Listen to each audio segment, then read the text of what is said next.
వందల వేల వ్యాధులకు ఒక సమస్య ముఖ్య కారణంగా ఉంటుంది అంటుంది ఆయుర్వేదం. ఇదే ఇండైజెషన్, అజీర్ణం. అజీర్ణంతో మీరు బాధపడుతూ ఉంటే ఈ వీడియో మీకు సహాయపడుతుంది. దీంట్లో ఒక 11 రకాల ఇంటి వైద్యాలను చెప్పాను. అలాగే నేను ప్రిస్క్రైబ్ చేసేటటువంటి ఔషధాలను కూడా చెప్తున్నాను. వీటన్నిటిని మీరు వాడుకోవాల్సిన పని లేదు. మీకు ఏది అనువుగా ఉంటుందో, ఏది వీలవుతుందో దాన్ని మీరు వాడుకోవచ్చు. రిజల్ట్ చూసుకొని ఆ తర్వాత దానికి వెళ్ళొచ్చు. అయితే అసలు ఈ అజీర్ణం గురించి చెప్పాల్సి వస్తే, మంటలు లేని పొయ్యిలో వంట ఉడకనట్టుగానే జఠరాగ్ని మందగించిందనుకోండి, ఆహారం విషంగా మారుతుంది. జఠర రసం అనేటటువంటి అదృశ్య యోధుడు బలహీనపడ్డాడు అనుకోండి, అప్పుడు ఈ సమస్య వస్తుంది. ప్రతి 7గురిలో ఒకళ్ళు తీవ్రమైన జీర్ణకోశ సమస్యతో బాధపడుతున్నారని అంచనాలు చెప్తున్నాయి. అజీర్ణం అనేది కేవలం కడుపు నొప్పి కాదు, ఇది సర్వ రోగాలకు పునాది లాంటిది. ఈ విషయం తెలుసుకుంటేనే మీరు సౌకర్యంగా ఉండగలుగుతారు, పూర్తి ఆరోగ్యాన్ని సాధించుకోగలుగుతారు. వేళాపాళ లేని ఆహారపు అలవాట్లు ప్రాణాంతక రుగ్మతలకు దారితీస్తాయి. కానీ క్రమశిక్షణతో కూడినటువంటి జీవన శైలి మీ జీర్ణ వ్యవస్థని రీజువనేట్ చేస్తుంది. ఈ కీలకమైన అంశాలని, రహస్యాల్ని మరింత లోతుగా వివరంగా ఈ వీడియోలో మనం తెలుసుకుందాం.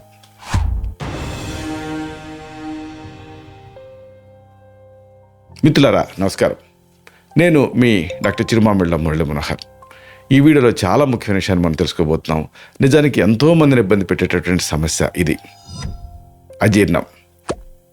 ఈ అజీర్ణానికి సంబంధించి పూర్తి వివరాలు ఇవన్నీ తెలుసుకుందాం. ఎందుకంటే నాలెడ్జ్ ఈజ్ పవర్ అంటారు. కాబట్టి ఏదైనా ఒక సమస్యని మీరు ఎదుర్కొంటూ ఉంటే ఆ సమస్యకి సంబంధించి సంపూర్ణమైన అవగాహన మీకు ఉండాలి. అంటే ఈ వ్యాధి తాలూకు స్వరూపం, ఈ మొత్తం అవగాహన మీకు ఉండాలి. జీర్ణ వ్యవస్థ పనితీరులో తలెత్తేటటువంటి అసమతుల్యత వల్ల ఆహారం సక్రమంగా జీర్ణం కాకపోవటాన్ని ఇండైజెషన్ లేదా అజీర్ణం అంటారు. దీన్ని కేవలం ఒక అనారోగ్యంగా కాకుండా అనేక శారీరక రుగ్మతలకు మూల కారణం కింద అనుకోవాలి. ఆహారం తీసుకున్న తర్వాత కడుపులో అసౌకర్యంగా ఉండటం, తిన్న పదార్థాలు భారంగా అనిపించడం దీని ప్రధాన లక్షణం. ఇది జీర్ణక్రియ మందగించడం వల్ల వచ్చేటటువంటి ఒక స్థితి. దీనికి సంబంధించి మీరు తెలుసుకోవాల్సినటువంటి కొన్ని ముఖ్యమైన అంశాలు ఉన్నాయి. ఆధునిక వైద్య శాస్త్ర ప్రకారంగా అజీర్ణం అనేది జీర్ణకోశంలో ఉండేటువంటి అమ్లాల తాలూకు అసమతుల్యత వల్ల వస్తుంది. మనం తీసుకున్నటువంటి ఆహారం విచ్ఛిన్నం కావడానికి జఠర రసం అంటే గ్యాస్ట్రిక్ జ్యూస్ అనేది చాలా కీలకం. ఈ రసాల ఉత్పత్తిలో తేడాలు వచ్చినప్పుడు లేదా జీర్ణకోశం తాలూకు గోడల కదలికలు మందగించినప్పుడు ఆహారం సరిగ్గా అరగదు. ఇది అన్నవాహిక, జీర్ణాశయం, పేగులకు సంబంధించినటువంటి సమస్య కింద మారుతుంది. సరైన సమయంలో మీరు స్పందించలేదనుకోండి, అది గ్యాస్ట్రిక్ అల్సర్స్ లేదా ఇతర దీర్ఘకాలపు సమస్యలకు దారితీస్తుంది. ఈ నేపథ్యంలో అసలు దీనికి సంబంధించి ఆయుర్వేదం ఏం చెప్తుంది, ఆయుర్వేద దృక్పథం ఏమిటి, ఇది మీరు తెలుసుకోవాలి. ఆయుర్వేద శాస్త్రం దీనికి చాలా ప్రాధాన్యత ఇస్తుంది. ఇది సర్వ రోగాలకు అజీర్ణమే పునాది అంటుంది. శరీరంలో ఉండేటటువంటి జఠరాగ్ని మందగించడం వల్ల ఆమం అనేటటువంటి విషతుల్య పదార్థం తయారవుతుంది. ఈ ఆమం రక్తంలో కలుస్తుంది, అవయవాలకు చేరుతుంది. అక్కడ రోగాలు అనేవి స్టార్ట్ అవుతాయి. జీర్ణక్రియ సక్రమంగా జరగలేదనుకోండి, శరీరంలో ఉండేటువంటి దోషాలు అసమతుల్యతకు గురవుతాయి. అక్కడి నుంచి వ్యాధులు మొదలవుతాయి. అయితే దేనికైనా సరే మనం దాన్ని ట్రీట్ చేయాలంటే దాని కారణాలు తెలుసుకోవడం అనేది చాలా ముఖ్యం. సంక్షేప్త కియాయిగో నిదానశిచ వర్జనం అంటాం దీన్ని. అందుకే అజీర్ణానికి ప్రధాన కారణం ఆహారపు అలవాట్లు. అతిగా ఓవర్గా తినటం, వేళాపాళ లేకుండా తినటం, నూనెలో వేయించిన పదార్థాలు ఎక్కువగా తీసుకోవటం వల్ల ఈ సమస్య వస్తుంది. మానసిక ఒత్తిడి, ఆందోళన ఇలాంటివి కూడా జీర్ణక్రియ పైన తీవ్రమైన ప్రభావం చూపిస్తాయి. తగినంత నిద్ర లేకపోవటం, శారీరక శ్రమ తక్కువగా ఉండటం, ధూమపానం, మద్యపానం ఇలాంటి అలవాట్లు అజీర్ణాన్ని ప్రేరేపిస్తాయి. అలాగే బ్యాక్టీరియల్ ఇన్ఫెక్షన్స్ లేదా కొన్ని రకాల మందుల వాడకం వల్ల కూడా ఈ అజీర్ణం అనేది వస్తుంది. అయితే చాలామందికి ఒక డౌట్ వస్తూ ఉంటుంది, ఈ అజీర్ణం తాలూకు లక్షణాలు ఎలా ఉంటాయి, అంటే ఈ సిమ్టమ్స్, సైన్స్ ఎలా ఉంటాయి? నిజమే, ఇది తెలుసుకోవటం అవసరం. Differential diagnosis. నోటిలో నీళ్లు ఊరటం, పులితేన్పులు రావటం ఇవి ప్రాథమిక లక్షణాలు. కడుపు ఉబ్బరింపు అంటే బ్లోటింగ్, కడుపులో నొప్పి లేదా మంట, వికారం ఇలాంటివి కనిపిస్తాయి. దీని ప్రభావం వల్ల ఒళ్ళు నొప్పులు, తల తిరగటం, తీవ్రమైన అలసట ఇలాంటివి కలుగుతాయి. శరీరం బరువుగా అనిపించటం, మలబద్ధకం, లేకపోతే పదే పదే విరేచనాలు కావటం ఇలాంటి ఇబ్బందులు ఎదురవుతాయి. గ్యాస్ సరిగ్గా బయటికి రాదు. దీంతో కడుపులో అసౌకర్యం రెట్టింపు అవుతుంది. సరే, మరి దీన్ని ఎలా తెలుసుకోవాలి? దీనికి సంబంధించి పరీక్షలు ఏమిటి, ఇది ఎలాంటివి చేపిస్తాం, ఇది కూడా తెలుసుకోవాలి. అజీర్ణ సమస్య తీవ్రతను బట్టి వివిధ రకాల నిర్ధారణ పరీక్షలు అవసరం అవుతాయి. రక్తంలో హిమోగ్లోబిన్ స్థాయిని బట్టి ఇన్ఫెక్షన్స్ని ఐడెంటిఫై చేయొచ్చు. జీర్ణాశయం లోపల పొరలను పరిశీలించడానికి ఎండోస్కోపీ ప్రక్రియ సహాయపడుతుంది. కాలేయం, పిత్తాశయం పనితీరుని అంచనా వేయడానికి అల్ట్రాసౌండ్ స్కానింగ్ అనేది simple but effective imaging test. మల పరీక్ష ద్వారా జీర్ణ వ్యవస్థలో ఉండేటువంటి బ్యాక్టీరియా లేదా పరాన్నజీవుల ఉనికిని కనుక్కోవచ్చు. ఇవి సమస్య మూలాలని కనిపెట్టడంలో కీలకమైన పాత్ర పోషిస్తాయి. సరే, మరి ఈ సమస్య మీకు ఉంది, అప్పుడు ఏం చేయాలి? దీనికి సంబంధించి చక్కటి ఆయుర్వేద గృహ చికిత్సలు ఉన్నాయి. వీటిని మనం దాదాపుగా ఒక 11 రకాల ఆయుర్వేద గృహ చికిత్సలను మనం తెలుసుకోబోతున్నాం. ఇవన్నీ చాలా ఎఫెక్టివ్గా ఉంటాయి. వీటిలో కొన్ని ఇంకా ఎఫెక్టివ్గా ఉంటాయి. మెయిన్గా 7వది, అలాగే 9వది ఇలాంటి ఈ ట్రీట్మెంట్స్ని అస్సలు మిస్ కాకండి. ఎందుకంటే చాలామందిలో ఇంట్లో దొరికేటువంటి వస్తువులతో, పచారీ కొట్టలో దొరికేటువంటి వస్తువులతోటి వీటిని తయారు చేసుకోవచ్చు. మొదట చికిత్స. దీనికి మీరు సిద్ధం చేసుకోవాల్సినవి చాలా తేలిగ్గా మీరు సమకూర్చుకోవచ్చు. అన్నీ కూడా మీకు ఈజీగా ఇవి దొరుకుతాయి, అవైలబుల్గా ఉంటాయి. వీటిలో మీకు కావాల్సింది వేయించిన వాము చూర్ణం 50 గ్రాములు, కరక్కాయల పొడి 50 గ్రాములు, శొంఠి పొడి 50 గ్రాములు, సైంధవ లవణం 25 గ్రాములు ఇలా సమకూర్చుకోండి. ఈ వాముందే దీంట్లో ఉండే థైమాలు జీర్ణరసాల ఉత్పత్తిని వేగవంతం చేస్తుంది. కరక్కాయ పేగుల కదలికని క్రమబద్ధీకరిస్తుంది. శొంఠిలో జంజరాల్ జీర్ణక్రియని మెరుగుపరుస్తుంది. సైంధవ లవణం అమ్లగుణాన్ని సమతుల్యం చేస్తుంది. ఈ మిశ్రమం అజీర్ణాన్ని చాలా ఎఫెక్టివ్గా అరికడుతుంది. దీని పద్ధతి ఎలా అంటే, చేసుకునే పద్ధతి 50 గ్రాముల వేయించిన వాము పొడి, 50 గ్రాముల కరక్కాయల పొడి, 50 గ్రాముల శొంఠి పొడి, ఇంకా 25 గ్రాముల సైంధవ లవణాన్ని బాగా కలుపుకోండి. ఈ మిశ్రమాన్ని ఒక గాజు సీసాలో నిల్వ చేసుకోండి. ప్రతిరోజు కూడా ఉదయం అలాగే సాయంత్రం సగం టీ స్పూన్ ఈ పొడిని అరగ్లాస్ నీళ్ళ కలిపి తాగుతూ ఉండండి. దీంతో మంచి రిలీఫ్ ఉంటుంది. ఇక రెండో రెమెడీ, ఇది అంటే చాలా ఎఫెక్టివ్గా ఉంటుంది. దీనికి మీకు కావాల్సింది సోంపు గింజలు, ఇవి ఒక 100 గ్రాములు, జీలకర్ర 100 గ్రాములు, పటిక బెల్లం 100 గ్రాములు, నెయ్యి 10 మిల్లీలీటర్లు ఇలా మీరు సిద్ధం చేసుకోవాలి. ఈ సోంపు గింజలు, దీంట్లో కలిపిన సోంపు గింజలు కడుపులో ఉండే కండరాల్ని రిలాక్స్ చేసి గ్యాస్ని తగ్గిస్తాయి. జీలకర్ర ఎంజైమ్స్ని స్టిమ్యులేట్ చేసి ప్రేరేపిస్తుంది. పటిక బెల్లం జీర్ణాశయానికి చల్లదనాన్ని ఇస్తుంది. ఈ మిశ్రమం ఓవరాల్గా జీర్ణ వ్యవస్థ పనితీరుని మెరుగుపరుస్తుంది. దీని పద్ధతి చాలా సింపుల్. ఒక 100 గ్రాముల సోంపు గింజల్ని, 100 గ్రాముల జీలకర్రని కొద్దిగా నెయ్యితోటి విడివిడిగా వేయించి పొడి చేసుకోండి. దీనికి ఒక 100 గ్రాముల పటిక బెల్లం పొడిని కలిపి ఉంచుకోండి. ఉదయం సాయంత్రం ఒక టీ స్పూన్ పరిమాణంలో ఈ పొడిని చప్పరిచ్చి మింగాలి. ఇంతే. ఇక మూడో గృహ వైద్యం. దీనికి మీరు సిద్ధం చేసుకోవాల్సినవి కూడా అన్నీ మీకు సులభంగా దొరికేవే. పుదీనా ఆకు పొడి, దీన్ని 10 గ్రాములు, ఎండిన దానిమ్మ పెచ్చుల పొడి 10 గ్రాములు, సైంధవ లవణం 5 గ్రాములు సిద్ధం చేసుకోవాలి. ఈ పుదీనాలో మెంథాల్ ఉంటుంది, కడుపు ఉబ్బరింపుని తగ్గిస్తుంది. దానిమ్మ పెచ్చుల్లో ఉండే టానిన్స్ పేగుల్లో ఉండే వాపుని నివారిస్తాయి. సైంధవ లవణం రుచిని పెంచి జీర్ణక్రియని సులభతరం చేస్తుంది. ఇది కడుపు ఉబ్బరింపుని నివారిస్తుంది. దీని పద్ధతి, ఒక 10 గ్రాముల పుదీనా ఆకు పొడి, 10 గ్రాముల దానిమ్మ పెచ్చుల పొడి, ఇంకా 5 గ్రాముల సైంధవ లవణం పొడిని మిశ్రమంగా చేసుకోవాలి. భోజనం తర్వాత 2 పూట్ల 1/2 టీ స్పూన్ పొడిని ఒక గ్లాసు నీళ్ళతోటి తీసుకోవాలి. ఇలాంటిదే మరొక మంచి గృహ వైద్యం తెలుసుకుందాం.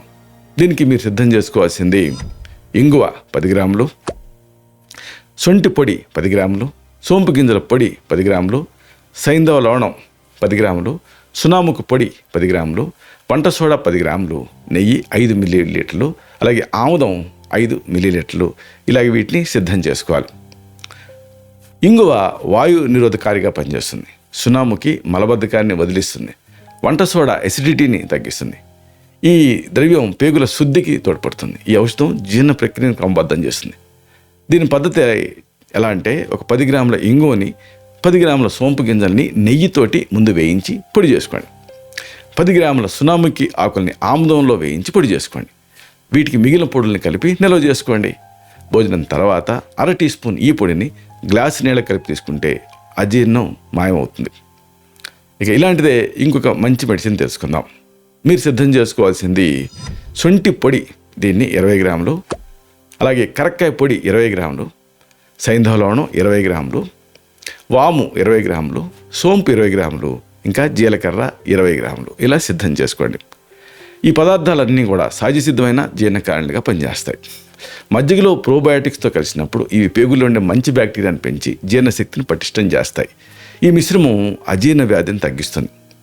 దీని పద్ధతి ఎలాగంటే శొంఠి, కరక్కాయలు, సైంధవ, వాము, సోంపు, జీలకర్రలను సమానంగా అంటే ఒక్కొక్కటి 25 గ్రాములు చొప్పున తీసుకొని విడివిడిగా వేయించి పొడి చేసుకోండి.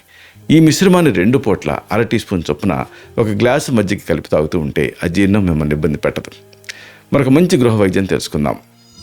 మీరు సిద్ధం చేసుకోవాల్సింది జీలకర్ర 50 గ్రాములు, ఉప్పు 25 గ్రాములు, ఇంగువ 5 గ్రాములు ఇలా సిద్ధం చేసుకోండి.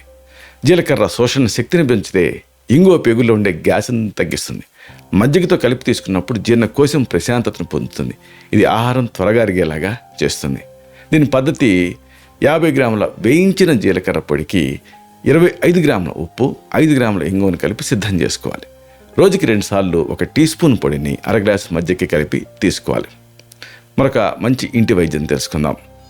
మీరు సిద్ధం చేసుకోవాల్సింది శొంఠి పొడి 100 గ్రాములు, సైంధవ 50 గ్రాములు, వాము 50 గ్రాములు, ధనియాలు 50 గ్రాములు ఇలా అన్నిటినీ సిద్ధం చేసుకోండి. ధనియాలు శీతలీకరణ ప్రభావాన్ని కలిగి ఉంటాయి. శొంఠి ఆకలిని పెంచుతుంది. మొదటి ముద్దలో తీసుకోవటం వల్ల లాలాజలం ఎక్కువగా ఊరి జీర్ణ ప్రక్రియ సాఫీగా సాగుతుంది. ఇది అజీర్ణాన్ని నివారిస్తుంది. దీని పద్ధతి ఎలాగంటే 100 గ్రాముల శొంఠి పొడి, 50 గ్రాముల సైంధవ, వేయించిన వాము, ధనియాల పొడుల్ని ఒక్కొక్కటి 50 గ్రాముల చొప్పున కలుపుకోండి.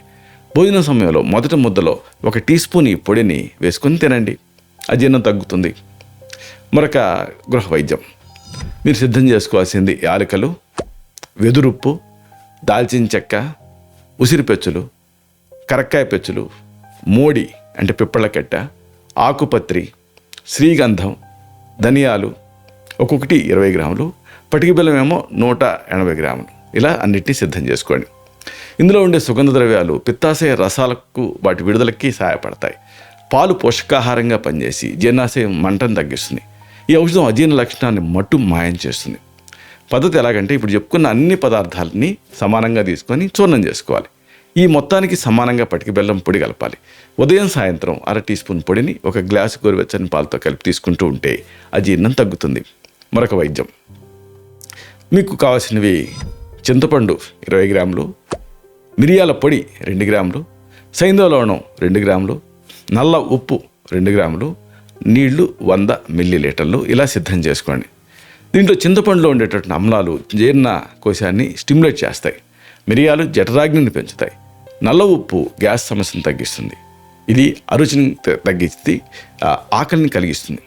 పద్ధతి ఎలాగంటే 1/2 గ్లాసు నీళ్ళకి 20 గ్రాముల చింతపండుని ముందు నానబెట్టి రసం తీయండి. అందులో మిరియాల పొడి, సైంధవ లవణం, నల్ల ఉప్పు కలిపి తాగేయండి. రోజుకి 2 లేదా 3 సార్లు ఇలా చేస్తే మంచి ఫలితం కనిపిస్తుంది. అజీర్ణం తగ్గుతుంది. మరొక గృహ వైద్యం. దీనికి మీరు సిద్ధం చేసుకోవాల్సింది అల్లం రసం 10 మిల్లీలీటర్లు, బెల్లం 2 గ్రాములు, సైంధవ లవణం 2 గ్రాములు ఇలా సిద్ధం చేసుకోండి. ఈ అల్లంలో సహజసిద్ధమైన యాంటీ ఇన్ఫ్లమేటరీ తత్వాలు ఉంటాయి. బెల్లం ఏమో డైజెస్టివ్ ఎంజైమ్స్ విడుదలకి సహాయపడుతుంది. ఖాళీ కడుపుతో తీసుకున్నప్పుడు ఇది జీర్ణ వ్యవస్థను శుభ్రం చేస్తుంది. ఇది అజీర్ణానికి తక్షణమే పరిష్కారంగా ఉపయోగపడుతుంది. దీని పద్ధతి ఎలాగంటే భోజనానికి 1 గంట ముందు 2 టీ స్పూన్ల అల్లం రసానికి కొద్దిగా బెల్లం, సైంధవ లవణం కలిపి ఇంటర్నల్గా తీసుకోవాలి. మరొక last but not the least గృహ వైద్యం. మీరు సిద్ధం చేసుకోవాల్సింది నిమ్మరసం, అలాగే అల్లం రసం, పుదీనా రసం, తేనె, పటిక బెల్లం అన్నీ సమానంగా ఒక్కోటి 50 మిల్లీలీటర్ చొప్పున తీసుకొని రెడీ చేసుకోవాలి. నిమ్మలో ఉండే విటమిన్ సి, అల్లం ఇంకా పుదీనాలో ఉండే ఔషధ గుణాలు కలిసి జీర్ణక్రియని క్రమబద్ధీకరిస్తాయి. తేనె మృదుత్వాన్ని ఇస్తుంది పేగులకి. ఇది పిల్లలు పెద్దల్లో జీర్ణశక్తిని పెంచుతుంది. పద్ధతి ఎలా? నిమ్మ, అల్లం, పుదీనా రసాలని తేనె, పటిక బెల్లం పొడిని సమానంగా కలిపి చిన్న మంట మీద మరిగించాలి. తీగపాకం వచ్చిన తర్వాత దించి చల్లార్చుకోవాలి. పెద్దలు 2 టీ స్పూన్లు, పిల్లలు 1/2 టీ స్పూన్ చొప్పున రెగ్యులర్గా దీన్ని 2 సార్లు తీసుకుంటూ ఉంటే జీర్ణశక్తి పెరుగుతుంది. అయితే ఈ సమస్య మరీ ఎక్కువగా ఉందనుకోండి, అప్పుడు ఈ ఆయుర్వేద చికిత్సలు అనేవి అవసరం అవుతాయి. ఈ ఆయుర్వేదిక్ మెడిసిన్స్ ప్రిపేర్డ్ ఫామ్లో ఉంటాయి. మీకు ఇవి సహాయపడతాయి. వీటిని ప్రిస్క్రైబ్ చేయాల్సి ఉంటుంది. సాధారణంగా ఇలాంటి వాటిలో మేము ఎంచుకునేది ఏంటంటే ఫస్ట్ హెడ్ రెమెడీగా చెప్తాం, ఇంగుతో తయారయ్యే హింగ్వాష్టక చూర్ణం. ఈ హింగ్వాష్టక చూర్ణం హెడ్ రెమెడీ కింద చెప్పొచ్చు. ప్రతిరోజు కూడా 2 పూట్ల భోజనం సమయంలో 5 గ్రాముల పొడిని మొదటి ముద్దలో కొద్దిగా నెయ్యితోటి కలిపి తీసుకోమని సజెస్ట్ చేస్తాం. ఇలాంటిదే ఇండైజెషన్కి మేము కామన్గా ప్రిస్క్రైబ్ చేసేది లవణ భాస్కర చూర్ణం లేదా భాస్కర లవణం. భోజనం తర్వాత 2 నుంచి 3 గ్రాముల ఈ పొడిని అర గ్లాసు మజ్జిగకి కలిపి తీసుకోవాల్సి ఉంటుంది. మరొకటి బాగా అంటే డైజెషన్ ఎర్రేట్గా ఉన్న సందర్భాల్లో జాగ్రత్తగా చూసి ప్రిస్క్రైబ్ చేస్తాం. ఇదే అగ్ని లాంటి అగ్నితుండి వటి. ఈ అగ్నితుండి వటి చాలా అంటే సివియర్ ఇండైజెషన్లో మేము ప్రిస్క్రైబ్ చేసే ఒక మంచి మందు. భోజనానికి అరగంట ముందు 1 లేదా 2 మాత్రలని 5 మిల్లీలీటర్ల అల్లం రసం 5 మిల్లీలీటర్ తేనె కలిపి తీసుకోమని సజెస్ట్ చేస్తాం. ఇలాంటిదే మరొక ఉగ్రద్రవ్యం ఉంది, ఉగ్ర మెడిసిన్ ఉంది, అంటే తీక్షణమైనటువంటి మెడిసిన్. ఇదే చిత్రకాది వటి. ఇది పూర్తిగా హెర్బల్ రెమెడీ, కానీ బాడీలో హీట్ని జనరేట్ చేస్తుంది. భోజనానికి అరగంట ముందు 2 మాత్రం చప్పరిచ్చి మింగమని చెబుతాం. దీంతో ఆ పూర్ డైజెషన్ కరెక్ట్ అవుతుంది. అలాగే నాసియా ఇలాంటి సందర్భాల్లో మేము ఎంచుకునేది ఏంటంటే అల్లంతో తయారయ్యే ఈ ఆర్ద్రక రసాయనం అనేది. ఇది రెగ్యులర్గా 2 సార్లు కూడా 5 నుంచి 10 గ్రాముల మోతాదుగా దీన్ని చప్పరిచ్చి తీసుకుంటూ ఉండాలి. లేహ్యంలాగా ఉంటుంది. అలాగే డైజెషన్ స్టిమ్యులేట్ చేసే వాటిలో 2 ప్రధానమైన లిక్విడ్ మెడిసిన్స్ ఉంటాయి. పిపల్యాసవం, అలాగే కరక్కాయతో తయారయ్యే అభయారిష్టం. ఇవి భోజనం తర్వాత ఏదో ఒకటి 5 నుంచి 20 మిల్లీలీటర్ల ఔషధాన్ని సమానంగా నీళ్లు కలిపి తీసుకోమని సజెస్ట్ చేస్తూ ఉంటాం. అయితే ఈ అపథ్యం అలాగే పథ్యం తెలుసుకోవడం చాలా ముఖ్యం. అంటే ఇండైజెషన్ అనేది మనం తినేటువంటి ఆహారాల మీద ఆధారపడి ఉంటుంది కాబట్టి పథ్యాపథ్యాల మీద అవగాహన ఉండాలి. ఆహారం తీసుకునేటప్పుడు ప్రశాంతంగా కూర్చొని బాగా నమిలి తినడం అనేది చాలా ముఖ్యం. గోరువెచ్చని నీళ్లు తాగటం, అలాగే తేలిగ్గా ఉండేటువంటి ఆ పదార్థాలు అంటే ఆ పెసరకట్టు లేకపోతే పాత బియ్యం, అన్నం, మజ్జిగ ఇలాంటివి తీసుకుంటూ ఉండాలి. అల్లం, అలాగే వెల్లుల్లి, జీలకర్ర ఇలాంటి జీర్ణకారణలు ఆహారంలో చేర్చుకోవాలి. భోజనంకి ఒక పర్టికులర్ టైం పాటించాలి. రోజుకి కనీసం 7 నుంచి 8 గంటల నిద్ర, అలాగే క్రమం తప్పని శారీరక శ్రమ జీర్ణక్రియని అదుపులో ఉంచుతాయి. అతిగా తినటం, నూనెలో వేయించిన తినుబండారాలు, మసాలాలు ఎక్కువగా ఉండే పదార్థాలకి దూరంగా ఉండాలి. రాత్రిపూట ఆలస్యంగా భోజనం చేయటం, తిన్న వెంటనే పడుకోవటం మానేయాలి. శీతల పానీయాలు, నిల్వ ఉంచిన పదార్థాలు, మద్యపానం జోలికి వెళ్ళకూడదు. మానసిక ఒత్తిడికి లోనవ్వకుండా ప్రశాంతంగా జీవనశైలిని అలవర్చుకోవాలి. ఇలా చేస్తే ఈ అజీర్ణ సమస్య మిమ్మల్ని ఇబ్బంది పెట్టదు. ఇలాంటి మరిన్ని ఇన్ఫర్మేటివ్ వీడియోస్ కోసం ఈ ఛానల్ని సబ్స్క్రైబ్ చేసుకోండి. అలాగే ఈ వీడియోలు అప్లోడ్ అవడంతోనే ఆ విషయం మీకు తెలియాలనుకుంటే బెల్ బటన్ క్లిక్ చేయండి. అప్పుడు మీకు ఒక నోటిఫికేషన్ వస్తుంది. ఆ నోటిఫికేషన్ మీరు క్లిక్ చేస్తే ఆ వీడియోని మిస్ కాకుండా చూడగలుగుతారు. అలాగే ఈ వీడియో మీకు నచ్చిందనుకోండి, లైక్ చేయండి. అప్పుడు ఇది మరింత ఎక్కువ మందికి రికమెండ్ అవుతుంది. ఈ వీడియో తలకు పర్పస్ అనేది సర్వ్ అవుతుంది. అంటే అందరికీ ఆరోగ్యం అన్న మన అభిలాష, మన ఆకాంక్ష నెరవేరుతాయి. శతం జీవ శరదో వర్ధమానః, శతం హేమంతాన్ శతం వసంతాన్. 100 శరత్తులు, 100 హేమంతాలు, 100 వసంతాలు వర్ధిల్లుతూ జీవించండి. Stay healthy, stay happy, be positive, keep smiling. Love you all. శుభం.